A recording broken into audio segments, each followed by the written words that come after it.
Umaasa naman si Bicol Saro Party List Representative Terry Redon na ang pagkakaresto kay dating Ako Bicol Party List Representative Saldi Co ay magiging susi upang mabigang linaw ang kontrobersyal sa flood control scandal.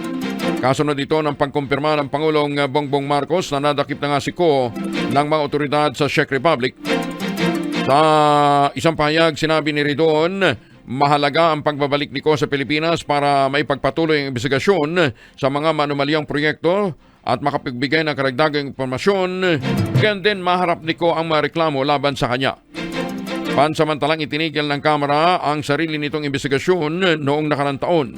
Matapos buuin ng Malacanang ang Independent Commission for Infrastructure para sa mas malalim na pagbusisi sa mga irregularidad kaugnay ng implementasyon ng mga flood control project.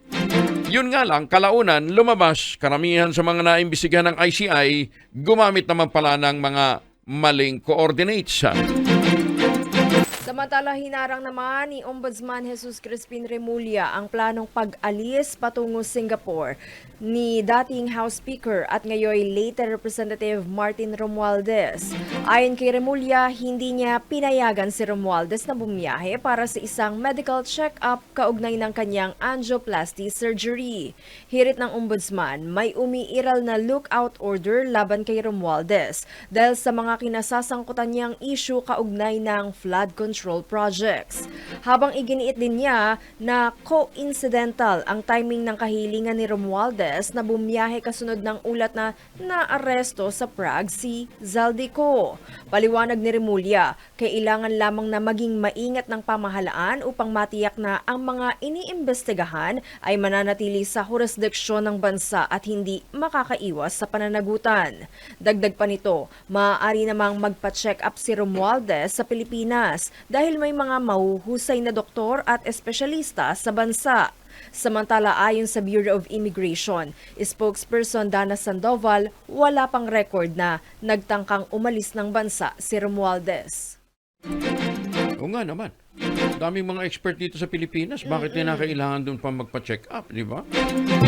Wala siyang bilib sa mga doktor ng Pilipinas. Dapat kumonsulta doon siya sa program na lang ninyo, partner. Sa Lunas. O Lunas. So. Diba? Magtanong siya sa Lunas. Sino bang pwedeng lumuna sa kanya? Diba? Mariin namang itinanggi ni dating House Speaker Martin Romualdez na siya ang mastermind sa flood control scandal. Sa video message ni Romualdez, sinabi itong walang katotohanan ng naturang akusasyon, imposible umanong siya ang maging utak sa likod ng corruption scheme. Ayon sa mambabatas, bagamat siya ay dating House Speaker, dapat bigyan din na ang Kamara ay bahagi lamang, isa lamang sa mga sangay ng gobyerno na binubuo ng legislatura, executive at judiciary. At ang legislative department ay binubuo ng mataas at mababang kapulungan.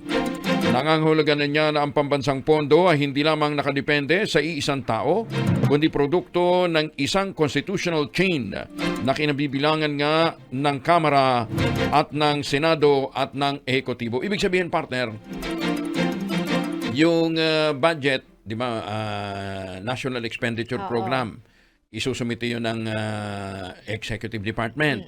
Tapos, yung National Expenditure Program, may amount yun dun. So, hindi yun pwedeng bagdagan, hindi din pwedeng bawasan. Ngayon yun yung tatalakay ng Kongreso. Pagkatapos ng SONA, ipapadala yun ng Malacanang, di ba?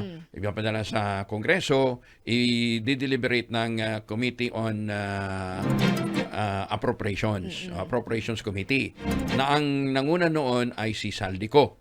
Di ba? Okay. Tapos, pagkatapos na i-deliberate ng Kongreso, ipapasa naman yan sa Senado. Okay. Ang Senado naman, re-reviewin yung ginawa ng Congress. Ayan, ha. Tapos, pagkatapos noon, pagka meron silang hindi napagkasunduan, magpupulong ang BICAM, yung Bicameral Conference Committee. Ayan. Tapos, yung BICAM na yon ang tatalakay doon sa mga pagbabago. Ayun. Tapos, doon sa BICAM na yon meron pang small committee. Hindi na daw part ng small committee si Speaker Romualdez. Okay. Ayan. Sino-sino yung mga miyembro ng speaker ng small committee na nagsasagawa ng review. Kasama dyan si dating Budget Secretary Mena Pandaman. Ayun.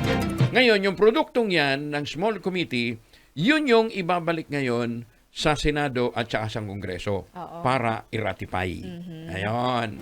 Yung na-ratify na yan, partner, yun yung magiging enrolled bill, yun naman yung ipapadala sa Malacanang. Okay. So, sino ngayon ang may final approval ng budget? Ang Executive Department. Ayan. Yun yung pinirmahan ng Presidente. Kung anong laman nung enrolled bill na yun, yun yung dumaan sa Bicameral Conference Committee na nilinis ng Small Committee. Nung mga noon, partner, kung hindi ako nagkakamali, after the budget deliberation, hindi, bago pa man mapirmahan, ibinalita na rin natin dito na bakit biglang may mga blanco Oo. na mga amount sa BICAM na biglang nagkaroon ng amount nung pipirmahan na ng Presidente. Oh. So, sino ngayon ang naglagay ng amount na yon? Oo. Ayun naman yung iniimbestigahan ngayon ng Korte Suprema. Oo. Ayun, ha? Anyway, bagamat hindi nagbigay ng direktang sagot kung sino ang totoong mastermind, sinabi ni Romualdez na ang pananagutan ay dapat para sa lahat ng sangkot at hindi lamang sa iilan. How can I be the mastermind? I was the former Speaker of the House of Representatives, but the House of Representatives is only one part of the branch of government, the legislature. The national budget is not conceived, executed, implemented, bidded out, supervised, and completed by one congressman or even by Congress alone, and certainly not by the Speaker of the House. I want to make this simple and clear. The national budget does not depend on just one person. The budget does not begin in the House. It begins in the executive. Inulit niya lang yung sinabi ko. Oo. Ayan, ha? Hindi nga lang naman nakatuon sa isang tao. At nag-umpisa nga sa executive. Oo. Nagtapos sa executive. Kasi yung executive, sila yung mag-i-implement. So, anong nangyari doon sa mga flood control?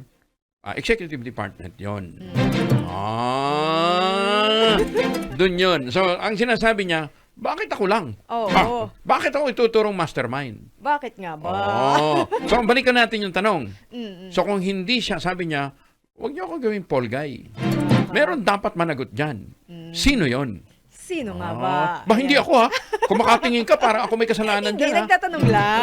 Hindi, pero yung tingin mo parang masyadong mapanghusga na eh, di Hindi ba? kasi, baka may clue ka. Baka may initials ka dyan, partner.